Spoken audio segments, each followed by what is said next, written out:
Okay, so in the previous video, we talked about why I wasn't recording and why I per se haven't had as much passion when it comes to recording videos and working on the project is because of the C container not being a part of the plan anymore. And because of this drastic change and the fact that we can't drop a C container at all, it means I have to get a new plan. It means I have to think differently, and it really hit me hard because I had put so much time and effort into that plan and it didn't work out. So now we have to relay the ground. We have to start from the bottom and work our way up, and we have to figure out what the rules really are for the property and for the land, because now that we're aware of this, we got to plan around it, and there's some drastic changes we got to make. So let's start talking about what's going to be the new plan for the year.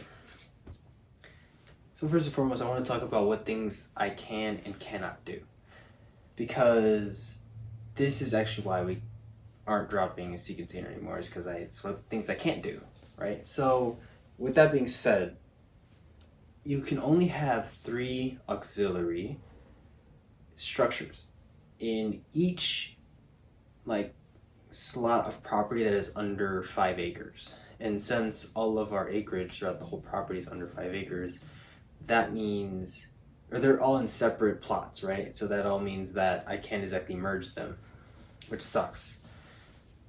So therefore, I'm forced to have only 3 structures on each plot. And we have multiple different plots, but I only have not exactly ownership, but responsibility of 2. And the first one is the only one we have touched. The other one is all wooded. We've never really touched it. We've walked the edge of it on occasion. We walked in it, but we have not actually done any excavating. There's no paths or trails or anything on that whatsoever. It's not too far away.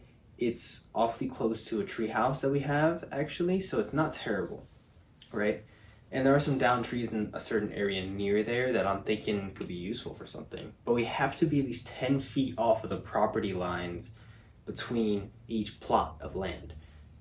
So that's another thing, is that it's not like I can really make a house or anything like that, or a shed that I could use as room space for people, because I'm gonna have to basically have it be separate from everybody else. So it's gonna feel pretty divided. It's gonna feel pretty separated. So I initially was thinking a shed, but I don't think that anymore because of the fact that it's gonna be so far away. I don't mind later on, maybe, because we're gonna start having to integrate that space into a part of the property. But right now, not a good idea, because it's just too far away. You make someone feel way too secluded from everybody and separate, and I don't want that. So that's not the plan. It was an idea, but we decided not to go with it because of those reasons. Maybe in the future, but right now, no go.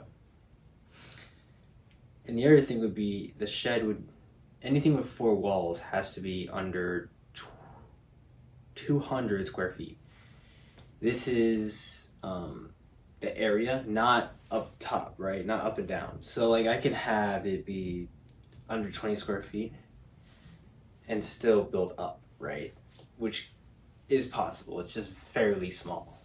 So that's a big downside. It's basically the size of my room and most people's rooms. It's close to that size, so there's not really a necessity for it. So anyways, with that all being said, that means the shed is also a little more work, because I would want to build it up, and that means it takes longer to build, and that's why it wouldn't be a good idea for this year.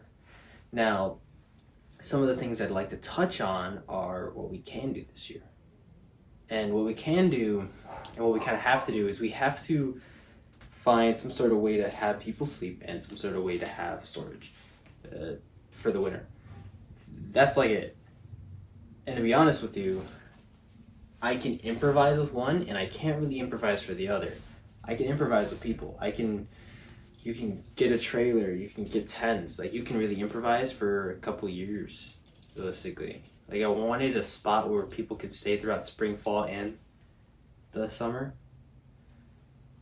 But tending works for this this year. Maybe next year we got to think about some things, but tinning works for this year, right? So we can do that. So that leaves only one other thing, and that has to be storage for the winter. So storage for the winter, it came down to some ideas. Are we going to put a shed temporarily or what?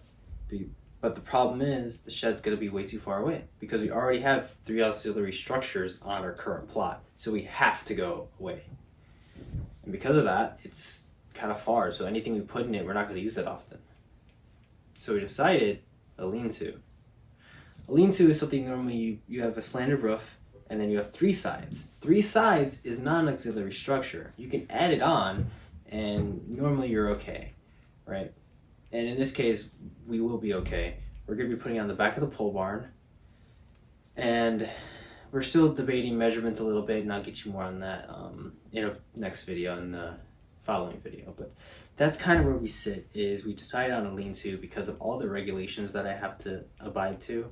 And the fact is, I need storage more than I need sleeping space. Sleeping space, I can make work next year. But provided right now, I can improvise with that. So I'm going to. But I can't improvise with winter storage. That needs to be watertight, and it needs to basically make sure that no snow gets on whatever is underneath there. So if we're putting like the smoker, the log splitter under the lean-to, tractors, stuff like that, that would be what would be underneath the lean-to. Big stuff that we can lock down and make sure it can't move if people want to try and steal it, right? Stuff like that is what we would put because of the reasons I just said, but also because they're big, and that leaves much more space in the pole barn. We might be able to put even 2 cars in the pole barn for winter time if it comes down to that, right? If we have a lot of cars here at the house, then we can do that. Or it might just leave more space for something else in the future. So that's our options there. And that's kind of a big thing for us, especially with space being problems. The space being our biggest problem, at least. So yeah, that's kind of where we sit, and that's my decision, is that we're going to go with a lean-to over a shed, because a shed would have to go much farther away, and the problem is I'd want to do power for it. We're going to do power for the lean-to somehow. We're going to get a plug on the outside, but other than that, like, the lean-to is pretty explanatory. It's not that difficult to do, and we can do it this year. That's the big thing. We can do it this year. And it's just going to be a after August project, because if we're getting into it so late, we're not going to be able to finish it, right? So it needs to be an after August project. And so I'm going to start laying out the dates. We'll do that in another video as well, and you'll get a backstage vibe of all the things I've been doing in the background to plan out these projects. I'm going to try and start lightening up on how many projects I do and how big they're going to be for the year. They're not going to be anything too crazy now, just because I want to start getting into some other things in life, like business and stuff like that. And so I'm going to have less time, less energy to work on this stuff. So I'm going to want to work on it very little and have simpler projects. So yeah, that's like my plan. But that means this year it's a lean-to. Next year, we got to figure out a little bit of long-term storage. I think we're going to roll with a trailer, and we're going to buy a trailer that seems watertight, but maybe isn't per se like in great condition for traveling, like road wise, and then it's just going to stay up there most of the year and maybe get used once or twice outside of up north. So that's the plan. That achieves both categories that we were looking for. And then next year we'll also probably work on some other things. But I want to really get you guys into seeing what I've kind of done in the background, what my long-term plan is and stuff like that a little bit more. So we'll start making more shorter form content for this specifically, like conversations like these. And then we'll have longer form content for the weekends that we work, for those who want to watch that. All right, with that being said, that is the plan for the year, and I'll see you in the next video. Peace.